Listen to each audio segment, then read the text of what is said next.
ससुराल की बड़ी पंचायत। रचना का बड़ा ससुराल था। व्यापारी परिवार होने के कारण घर के सारे कानून और नियम ससुर के हाथ में थे। ससुर जैसा कहते हैं, घर बाहर का हर सदस्य वैसा ही करता। बहू, तुम जानती हो मेरे 4 भाई हैं। चारों के चारों भाई को गांव से शहर में मैंने बसाया। आज उनके बेटों की मैंने अपनी अपनी दुकानें बनवा दी। इनकी बहुएं जो है ना, ये सब हमारे घर के गुलाम है। जब मर्जी तब तुम अपने काम के लिए उन्हें बुला सकती हो। तुम बड़े घर की बहू हो, कोई काम करने की जरूरत नहीं है तुमको। शुरुआत में तो रचना को लगता है कि उसका ससुराल बहुत अमीर है, इसलिए उसको बहुत आराम होगा, लेकिन ऐसा होता नहीं है। वो कहावत है ना, पैसा ही सब कुछ नहीं होता। जी, कहीं घूमने चलते हैं ना, बहुत दिन हो गए, बाहर कुछ अच्छा खाया भी नहीं। कैसी बात कर रही हो, पागल हो गई हो क्या? पापा को क्या बोलूंगा, कहाँ जा रहे हैं? जो खाना खाना है बता दो, मैं यहीं कमरे में मंगवा देता हूँ।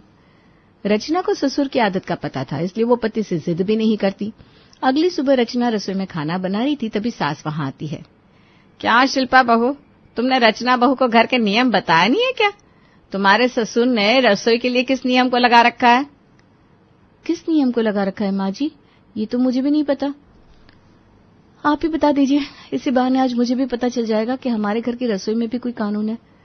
रचना हैरान हो जाती है कि आखिर ये घर है या फिर देश का सुप्रीम कोर्ट, जहां हर कदम पे कोई ना कोई कानून लगा हुआ है। हमारे घर की रसोई का कानून यह है कि जब भी कोई बहू रसोई में घुसे तो नहा धोकर घुसे और नहाकर पहले मंदिर जाए, पूजा करे, फिर उसके बाद रसोई में आए। रचना हैरान हो जाती है क्योंकि उसके पति को तो सुबह 6 बजे काम पर निकलना होता है। उससे पहले उठकर नहाना, पूजा करना और फिर रसोई में जाना। हे भगवान, ये कैसे संभव है? रचना का परेशानी भरा चेहरा देखकर उसकी सास कहती है, क्या हो गया बहू, इतना भी बड़ा कोई नियम कानून नहीं है कि तुम इतने परेशान हो जाओ। माँ जी, सुबह 6 बजे मुझे पूरा खाना बनाकर इनको देना है।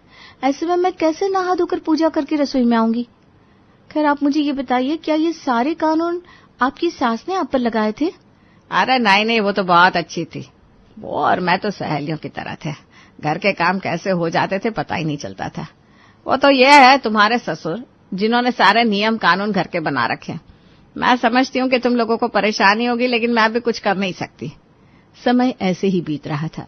दोनों बहुएं अपना मन मारकर किसी तरीके से रह रही थी। फिर एक दिन घर की बेटी कहती है, माँ, शाम को मैं अपने दोस्तों के साथ पार्टी में जाऊंगी, कुछ पैसे दे दो ना। अरे पागल हो गई हो क्या? तुम्हें पता है ना हमारे घर की बेटियों के लिए क्या नियम है? बेटियां शाम को 6 बजे के बाद घर के बाहर नहीं निकलती, और तुम पार्टी करने की सोच रही हो? पर माँ, मेरी सारी सहेलियां कहती है कि मैं कभी भी पार्टी में नहीं जाती हूँ। इस बार इन लोगों ने बहुत जिद की है। और देखो ना माँ, पार्टी में सिर्फ लड़कियां तो है। अच्छा, भैया से बोलना ऑफिस से आते हुए मुझे ले जाए बस।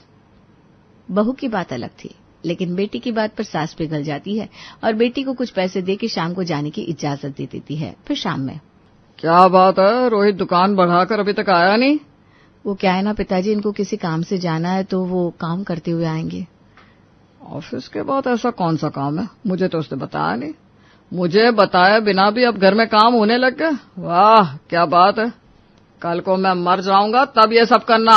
आज मैं जिंदा हूं तो ये घर मेरे हिसाब से चलेगा। बड़ी बहू बताना नहीं चाहती थी कि उसका पति उसकी बहन को पार्टी से लेने गया है। पास में सास भी खड़ी थी। वो समझ जाती है कि बड़ी बहू उसकी बेटी को बचा रही है, लेकिन मरता क्या न करता। जैसे ही बड़ा बेटा आता है, उसके साथ बहन भी आ जाती है। ससुर अपनी बेटी को इतनी देर बाहर देखकर गुस्सा हो जाते हैं। तुम्हें पता है क्या वक्त हो रहा है? जानती भी हो कि इतनी रात को किस तरह की लड़कियां बाहर घूमती है? माना तुम्हारी इज्जत ना हो, हमारे घर की और मेरी इज्जत है। इस घर में मुझे किसी ने बताया क्यों नहीं कि लड़कियां पार्टियों में जाने लगी है? ससुर उस शाम इतना कलेश करते हैं कि कोई भी रात का खाना नहीं खा पाता।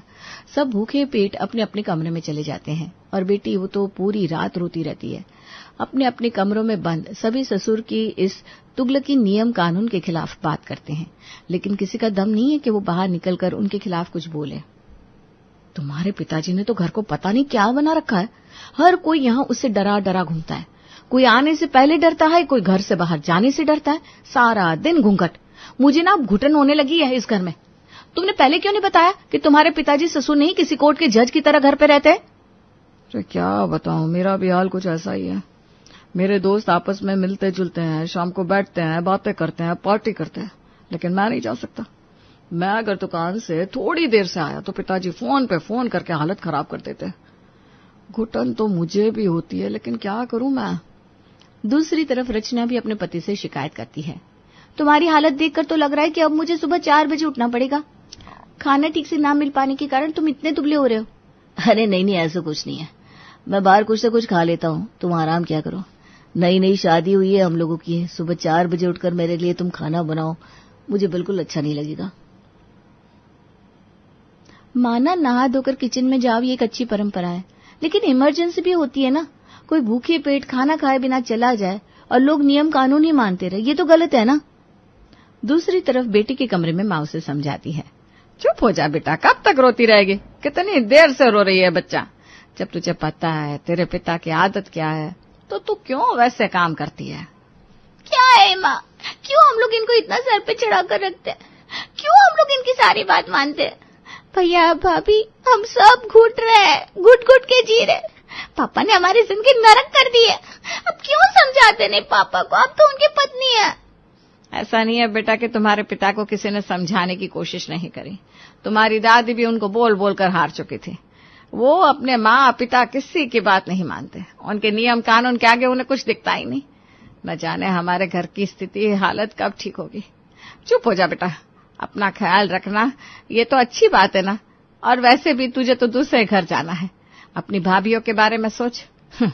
तू तो दूसरे घर जाना और वहां जाकर खूब मजे करना। कहते हैं ना, कर्म की गति न्यारी है, सुख के पीछे दुख, दुख के पीछे सुख आता ही है। फिर क्या, घर में ऐसी घटना घटती है जिसके बाद लोगों के मन में उम्मीद की किरण जगती है कि शायद अब घर की स्थिति, अब घर के हालात बदले। घर का सबसे छोटा और लाडला बेटा राहुल लव मैरिज करके एक लड़की घर ले आता है। पापा, ये शीना है मेरी पत्नी। वो क्या है ना, आप लोग लव मैरिज के लिए मानते नहीं तो इसलिए मैंने ज्यादा टाइम वेस्ट भी नहीं किया। हम दोनों को शादी करनी थी और हम दोनों ने शादी कर ली। आज से ये इसी घर में रहेगी हम लोगों के साथ।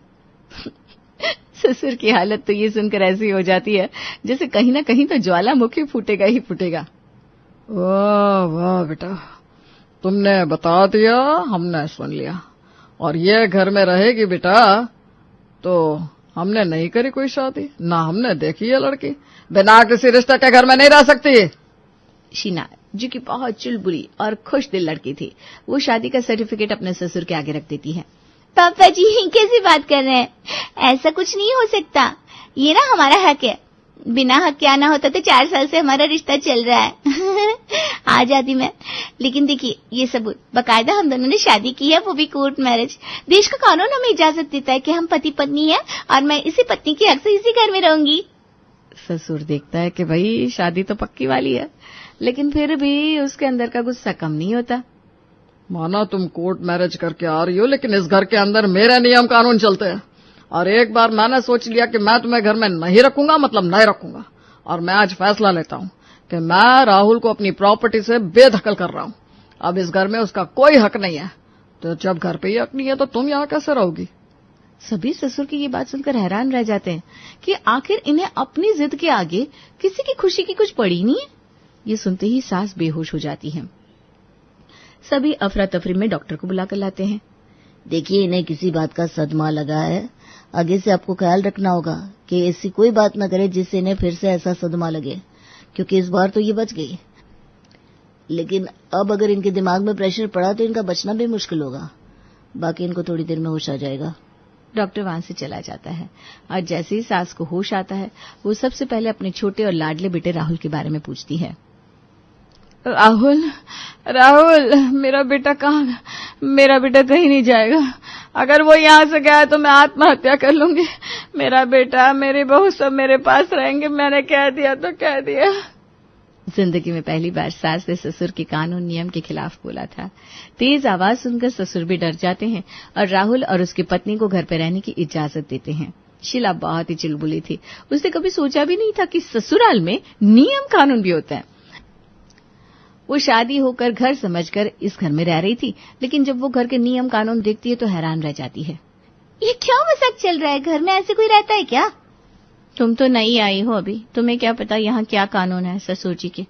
वो तो भला हो सासू माँ का कि पहली बार मैंने उनको ससुर जी के खिलाफ बोलते हुए देखा, वरना तुम ना घर के बाहर होती। तो क्या आपको सही लगता कि मैं घर के बाहर रहती? आपको लगता है कि ससुर जी ने जो किया वो सही है? क्या लव मैरिज इतनी बुरी चीज है? नहीं, कोई बुरी चीज नहीं है, लेकिन ससुर जी की नजर में है ना बुरी। अरे ससुर जी की नजर में जो बुरा है वो क्या सबकी नजर में बुरा हो जाएगा? जो मेरे लिए बुरा हो सकता है वो किसी और के लिए अच्छा भी हो सकता है। तभी बड़ी बहू शिल्पा आती है। वो शीना की बात सुनकर हंसने लगती है। शीना, तू अभी बहुत छोटी है, इसलिए चीजों को समझ नहीं पा रही है। हर कोई ससुर जी के कानून से, नियम से परेशान है, लेकिन क्या करे, कोई कुछ नहीं बोल सकता। ये अच्छी बात है कि हमें बड़ों के आगे कुछ नहीं बोलना चाहिए, लेकिन हमें अपनी जिंदगी को भी जीना चाहिए ना। आज जो वक्त है वो कल नहीं मिलेगा। हर बहू का फर्ज होता है कि अपने ससुराल में खुशहाली रखे, वैसे ही हर ससुराल का फर्ज है कि बहू को हर खुशी दे। फिर कुछ दिन बाद शीना सलवार सूट पहनकर रसोई में काम कर रही थी कि सास आ जाती है। अरे शीना बेटा, हमारे घर पर सूट पहनना कानून के खिलाफ है। शीना जोर से हंसने लगती है। ये कानून का काला कोट नहीं माँ जी, सिंपल सा सूट है जिसमें पूरा बदन ढका हुआ है। मैं गर्मी में साड़ी नहीं पहन सकती, ना ही मुझे साड़ी डालना आता है। हाँ, कभी फंक्शन में ये मेरा दिल करेगा तब मैं पहन लूंगी। मैं तो कहूंगी आप लोग भी सूट पहनना शुरू कर दीजिए। बोले तो मैं आप लोगों के लिए सूट बनवा दूं। बाकी सभी लोग शीना की बात सुनकर हंसने लगते हैं। तीनों को हंसता देख सास भी जोर से हंसने लगती है। हाँ, बनवा दे मेरी बहू, ना कभी पति ने पहनाया तो बहू के राज में ही सूट पहन लो क्यों। तीनों फिर आपस में बातें करने लगते हैं कि कैसे उन लोगों को साड़ी में समस्या होती है। सास कहती है अब तो मन करता है कि वो भी सूट पहने, लेकिन कैसे। शीना टेबल पर खाना लगाने जाती है तो ससुर उसको देख लेते हैं। ससुर शीना को जोर से डांट लगाती है। तमीज नहीं है कपड़े पहनने की? बेढंगे कपड़े पहनकर हमारे सामने आ गई हो। तुम्हारी माँ ने तुम्हें ससुर के सामने कैसे आते हैं सिखाया नहीं है? पापा के सामने मैं तो जींस की पैंट भी पहनती थी, लेकिन आपके सामने तो सूट पहना है। आखिर आप और मेरे पापा में कोई डिफरेंस ही नहीं है, आप दोनों मेरे लिए एक जैसे हो। बाकी सवाल कपड़ों का है तो सूट ना साड़ी से ज्यादा ढका हुआ होता है। शीना की चटपटी बातें सुनकर पूरे घर में हंसी ठिठोली का माहौल हो जाता है। ससुर कुछ नहीं बोल पाते। ये देखकर दूसरी बहुओं को भी हौसला मिलता है। कुछ दिनों तक वो देखती हैं कि किस तरीके से शीना पूरे घर में सूट पहनकर घूम रही थी और कोई उसे कुछ नहीं कह रहा था। पर सबसे पहले बड़ी बहू, माँ जी आज बाजार जा रही हूँ तो 2 सूट लेकर आऊंगी, अगर आपको भी लेना है तो बता दो, आपके लिए भी ले आऊंगी। मेरे लिए तो ले ही आइएगा भाभी। शीना पूरे घर में तितली की तरह घूमती रहती। उसे जो मन में आता उस हिसाब से चलती। कभी शाम को बाहर निकल जाती तो कभी सुबह वॉक पर चली जाती। अरे पापा जी, आप ना सुबह शाम पार्क में जाया करिए। आपकी उम्र के लोग रोज वॉक करते हैं, स्वस्थ रहते हैं। भगवान की दया से आपके 3 बेटे हैं, तीनों कमा रहे हैं। आपकी सारी जिम्मेदारियां तो बेटों ने अपने सर पर ले रखी हैं। आप बिल्कुल फ्री है, आप वॉक करना शुरू करिए ना, और साथ में माँ जी को भी लेकर जाइएगा। आप दोनों के लिए कल शूज ऑर्डर कर रही हूँ मैं। देख अब तेरा कुछ ज्यादा ही हो रहा है बहू। हमारे घर में ये वॉक करने का कोई कानून नहीं है, समझी? और ये जो लोग सुबह शाम वॉक करते हैं ना, मैं जानता हूँ इनके क्या बहाने हैं। दुनिया की पंचायत करवा लो इन वॉक करने वाले लोगों से। पैसे लगाने में तो इनका ध्यान नहीं रहता, बाकी सब जगह इनकी जुबान चलती है। शीना का काम अच्छी सलाह देना था, कोई ना माने तो क्या करे। वो सोच रही थी कि वॉक करने में भी क्या बुराई हो सकती है। तभी रचना का पति आता है। रचना का पति बीमार और उल्टी कर रहा था। उसके पेट में भी जोर का दर्द हो रहा था। क्या हो गया आपको, ठीक तो है ना? अरे कुछ नहीं, बस वो क्या है कि बाहर के छोले भटूरे खा लिए थे तो उल्टी हो रही है। शरीर गिरा गिरा सा लग रहा है, शरीर की ताकत ही खत्म हो गई है। रचना भाभी, आप भैया को घर का खाना बनाकर क्यों नहीं देती? और अगर आपसे नहीं हो रहा तो मुझे बता दीजिए, मैं बना दिया करूंगी। अरे नहीं, ऐसी कोई बात नहीं है। वो क्या है ना, मुझे सुबह 6 बजे निकलना होता है। हमारे घर का नियम कानून तो तुम्हें पता ही है। नहा धोकर पूजा पाठ, उसके बाद रसोई में कदम रखना। मैं नहीं चाहता कि मेरी पत्नी मेरे लिए इतनी परेशान हो। रचना जोर जोर से रोने लगती है। बहुत हो गया नियम कानून, मैं अब नहीं मानूंगी। कोई भी जो मेरे पति की सेहत से बड़ा हो, बिना खाना खाए घर से जा रहे हैं और मैं घर के नियम कानून फॉलो करते बैठूं। कल को इनको कुछ हो गया तो मैं क्या करूंगी? मैं कल से आपको घर का खाना बना कर दूंगी, जिसे जो बोलना है बोले। रचना अपने पति को लेकर कमरे में चली जाती है। मेरे घर में मेरे खिलाफ जुबान खुलने लगी है। अरे तुम लोगों के भले के लिए मैंने बनाए थे कानून, लेकिन तुम लोग तो अपना भला चाहते ही नहीं हो। जाओ, जिसको जो मर्जी करना है करो, लेकिन मेरे घर में रहना है तो मेरे नियम कानून मानने ही पड़ेंगे। जब देखो तब आप घर घर घर का ही ताना देते रहते हैं। ठीक है, अगर ये घर आपका है तो हम लोग इस घर में नहीं रहेंगे। हाँ पिताजी, बहुत हो गया। जिंदगी जीनी है हम लोगों को। घर, काम और घर, पूरी जिंदगी इसी में चली गई। कभी पत्नी बच्चों को बाहर घुमाने तक नहीं ले गया, शाम को कभी दोस्तों के साथ नहीं गया। मुझे अब इस घर में नहीं रहना। तभी वहां घर की बड़ी बेटी भी आ जाती है। भैया भाभी, मुझे भी ले चलो, मुझे भी इस घर में घुटन होती है। पापा के नियम कानून ने हम सबका गला दबा रखा है। मैं भी अब इस घर में नहीं रहना चाहती।